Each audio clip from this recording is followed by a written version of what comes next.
Buenos días por la morning. Miren, qué bueno verlos, saludarlos. Todavía tengo presentes sus abrazos y haber estado con muchos de ustedes allá en San Cristóbal. Todavía estoy lleno del cariño y del amor de todos allá. Entonces, contento, contento por aquí. Gracias porque los veo también aquí en las mañanas. Estos últimos días no me pude reunir por el viaje y otras cosas que estaba haciendo. Entonces, en realidad sí eh, me perdí alguno de los devocionales de las plagas. Entonces, hoy nos toca el capítulo 10, que son las plagas 8 y 9 de las 10, ¿no? O sea, de las langostas y de las tinieblas. Pero entonces yo quería aclarar una cosita también a manera general de las plagas y de Faraón en particular, porque tenemos la costumbre de tomar el tema como Faraón, como un tipo de contienda en cuanto a la naturaleza misma de Dios y qué hace Dios con la gente, como que si Dios hubiera asignado a dedo a Faraón para castigarlo y maltratarlo. Y eso no es así. Dios no condena a la gente a capricho, ¿verdad?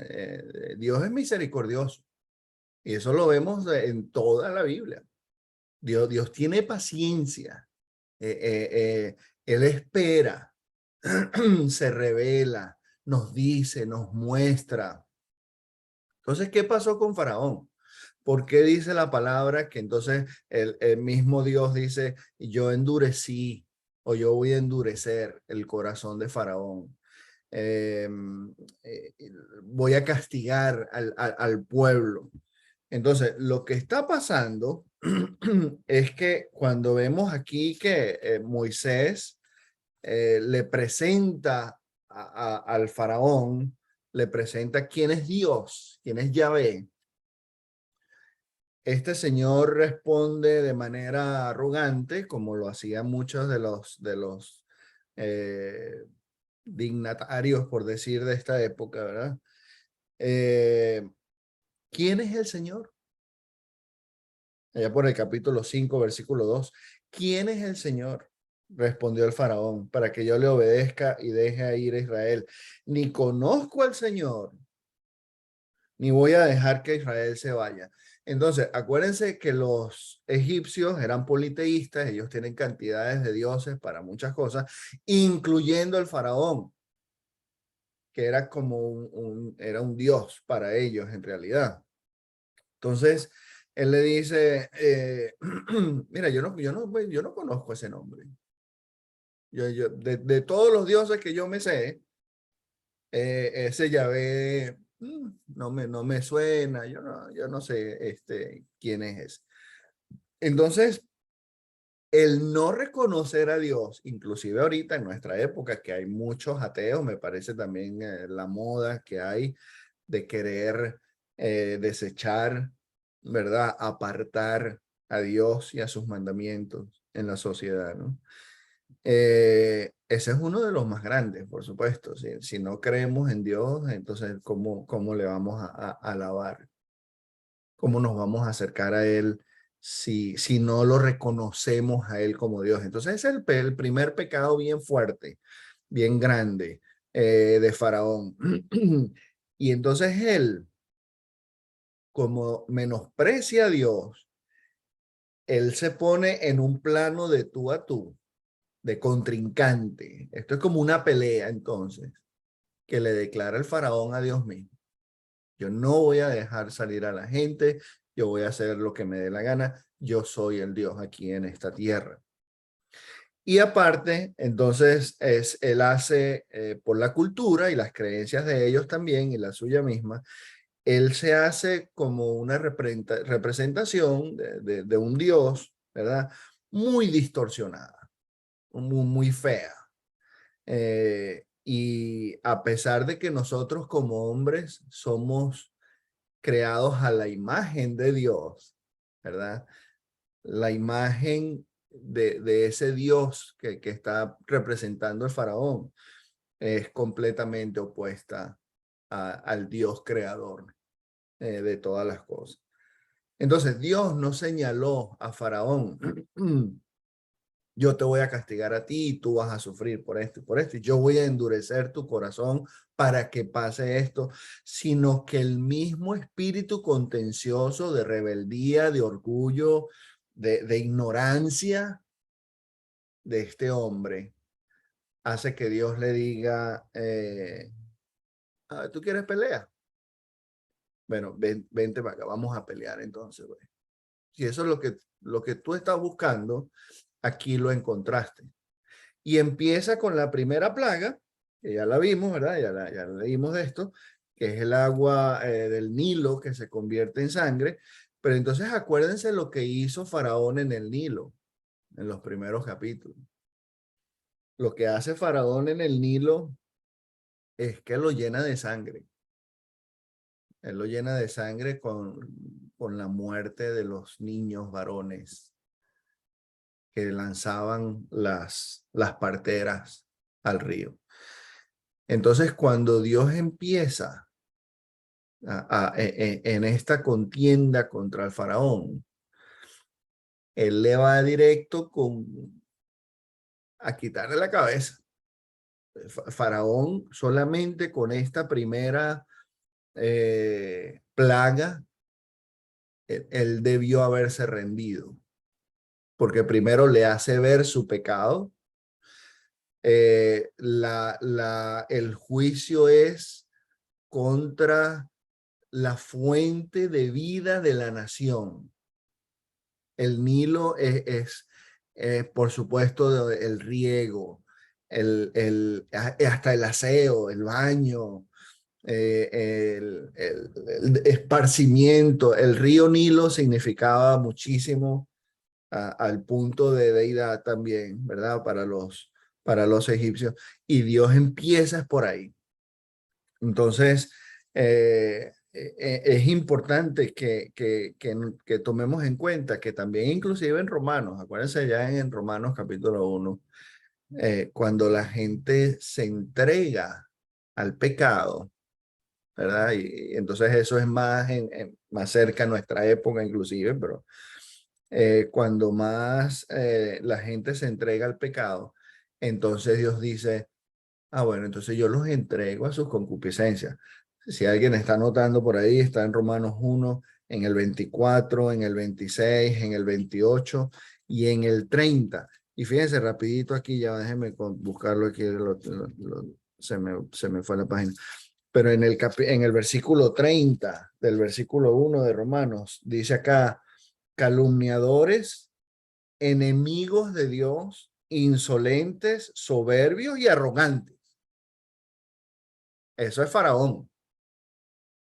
Entonces, todo eso está describiendo a Faraón, quizás no directamente Pablo haciéndolo a propósito, pero a efectos de lo que estamos estudiando sí lo describe, ¿no? Son insensatos, desleales, insensibles, despiadados. Entonces, toda esa gente merece la muerte y no es culpa de Dios. Es el corazón de Faraón, que viene ya en contención, viene duro, viene arrogante. Y entonces Dios lo que hace es que se lo consigue frente a frente, como en un callejón. Aquí no hay salida para ningún lado. Vamos a darnos tú y yo entonces. Y empieza con esta plaga bien fuerte que dura 7 días, por cierto. Acuérdense que el número 7 es bien importante y era completo, pues, o sea, era la plaga de la sangre en el Nilo es bien severa. Y Faraón entonces todavía lo que hizo fue que se endureció y siguió con sus cosas. También nos encontramos allá en la introducción de Moisés con el Faraón, que ahí es cuando él hace la esclavitud más severa, capítulos 6 y 7. Entonces les quita la paja, les dice ahora ustedes tienen que buscar más paja, tienen que traer más ladrillos, tienen que hacer más cosas. Entonces el hombre está ensañado contra los judíos por miedo también en parte, pero también por su rebeldía. Durante todas las plagas se dice también 7 veces. Estas cositas son importantes porque es el- lo que va tejiendo la historia, ¿no? Las palabras que se van repitiendo y el formato como se escribe. Y sabrán que yo soy Yahvé y sabrán que yo soy el Señor. Son 7 veces. Todas estas señales, lo que Dios está tratando también de mostrarles a ellos es que no son muchos dioses, no es Faraón el Dios. Yo soy, yo soy. Y lo hace Moisés, por supuesto, muy fielmente, obedeciendo, yendo, a pesar de, de, del miedo. ¿Se acuerdan cuando Moisés empieza? No, pues yo no sé hablar, yo no puedo. Mira, ve y te pongo a tu hermano y te pongo, inclusive la vara. Moisés aquí es una representación del que domina la serpiente. La serpiente en otra ocasión fue la que engañó. En cambio ahorita Moisés con esa vara que la golpeó el Nilo y con la que tenía durante todo su trabajo, su misión, el hombre la tiró al piso y se convirtió en serpiente y después él la agarra por la cola y la domina y se convierte en vara otra vez. Entonces Moisés es la representación del Dios. Ajá, la vara también abre el mar, por supuesto, claro que sí. Moisés es la representación de Dios, Aarón es el mensajero, pero este es el Dios único, la representación de Yahvé, del creador, del Dios de los egipcios, de los hebreos. En cambio, el faraón era una representación, aparte, bien mediocre de sus dioses, que no son dioses, pues. Entonces, mire, también en las plagas, tenemos 10 plagas, y así como en la creación, ¿se acuerdan en la historia de la creación, allá en Génesis, los primeros capítulos?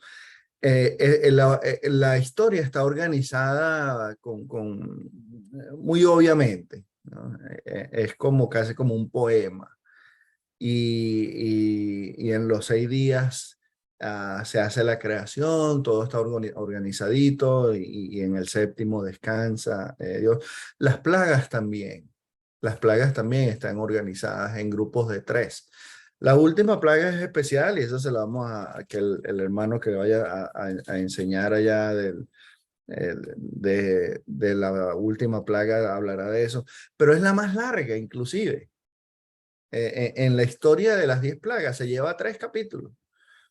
En cambio, las otras son corticas, son así.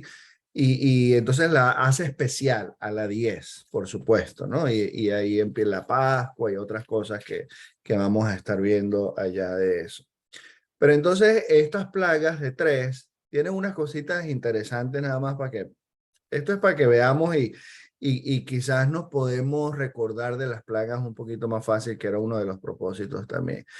Eh, en los grupos de 3, entonces son 1, 4 y 7, ¿verdad? La plaga 1, la plaga 4 y la plaga 7. Empiezan con la frase en la mañana. Siempre el encuentro de Moisés con Faraón es en la mañana. Y entonces eso hace que ese bloquecito se distinga de los demás. Se van apartando entonces ya con esa frase. También dice en esas plagas, para que sepan que yo soy el Señor, ¿verdad? Y entonces lo diferente con las otras, por ejemplo, las del segundo grupo, que serían 2, 5 y 8, Moisés no habla con el faraón en la mañana en el Nilo, sino en su casa. Entonces ahí ya también hay otra diferencia. Estas son diferencias literarias que el escritor lo está haciendo a propósito para que nosotros tengamos un orden. Acuérdense que no habían capítulos, era por lo que ellos escribían, repetición de palabras, de frases, de ideas, ¿no? Entonces él habla con Faraón en su casa. Y el último trío, que son 3, 6 y 9, granizo, langostas y tinieblas, no hay anuncio, sino que va Moisés y hace lo que tiene que hacer y no sabemos cuándo Moisés habló con Faraón, si es que habló con él. ¿Okay? Entonces, eso es más o menos lo que pasa con las plagas, de cómo se arregla literariamente la historia de las 10 plagas. Entonces, la que me gusta a mí del capítulo 10, por supuesto, también porque la veo mucho que nos aplica a nosotros aquí. La de las langostas, bueno, era como saltamontes grandes, ¿verdad? Ya sabemos cuáles son las langostas que se comían todas las cosas. Pero está la de las tinieblas que los egipcios no veían nada.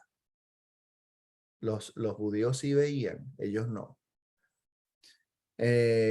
Nosotros tenemos que recordarnos, hermanos, que nosotros tenemos una relación estrecha con la luz del mundo. Jesús dijo, yo soy la luz del mundo. Y nosotros también estamos en un mundo de tinieblas y necesitamos estar pendientes, estar conscientes, mejor dicho, de eso. El mundo alrededor nuestro está distorsionado por el pecado. La gente está abocada a la maldad y viven cegados. Ellos no saben qué están haciendo. Hay mucha gente que no sabe qué está haciendo. Nosotros solamente no tenemos esa relación con la luz del mundo, sino que nosotros mismos somos luz. Y no nos olvidemos de eso. Cuando tú estés pensando, cuando sientas, cuando sepas que la luz se está apagando, que la batería está baja, que hay que cambiar el bombillo, que hay que echarle más aceite a la lámpara. Bueno, tú te acercas a la fuente de la luz, que es Dios, y permaneces en comunión con los que son luz, que es la iglesia, que somos nosotros que estamos aquí. La tiniebla nos está llamando, nos atrae, nos está buscando. Nosotros tenemos que saber cuál es nuestra identidad. Y así como los egipcios no vieron por las tinieblas tan densas que habían, ahorita el mundo es igual. Entonces sí, no podemos, no es por seguir repitiendo, pero este sí es un medio, este rato que pasamos en las mañanas, que estamos juntos, que nos vemos, que nos reímos, eso tiene que avivar la luz. Cuando estudiamos la palabra, nos quedamos pensando durante el día en lo que estamos estudiando, tenemos eso en mente. Bueno, seguimos perseverando, no nos rendimos y no nos apartamos. El que se aparta no es porque Dios quiso, es por su corazón, porque él decidió. Débil o se dejó influenciar de más también por las tinieblas. Dejó otra vez que las tinieblas llegaran al corazón. Jesús nos sacó, bueno, Dios nos sacó de las tinieblas al reino de su amado Hijo, donde está la luz. Aquí es donde está la luz. No es allá afuera en el mundo. Vamos a orar. Padre, te damos muchísimas gracias, te damos gracias porque nos dejas ver, Señor. Te damos gracias porque nosotros podemos ver tu amor, tu misericordia, porque en nuestra incapacidad también, en nuestra limitación, podemos ver la cruz, la sangre de tu Hijo. Podemos ver tu perdón, podemos ver nuestra familia, que es la iglesia. Y te damos gracias por eso. Te pedimos que nos ayudes a compartir la luz con los que están perdidos, con los que no tienen guía, con los que no ven, Señor. Ayúdanos a traer esperanza, a traer claridad, sensatez. Te pedimos la bendición y te damos las gracias a través de tu Hijo, nuestro Señor Jesucristo. Amén. Gracias, mis hermanos. Dios los bendiga.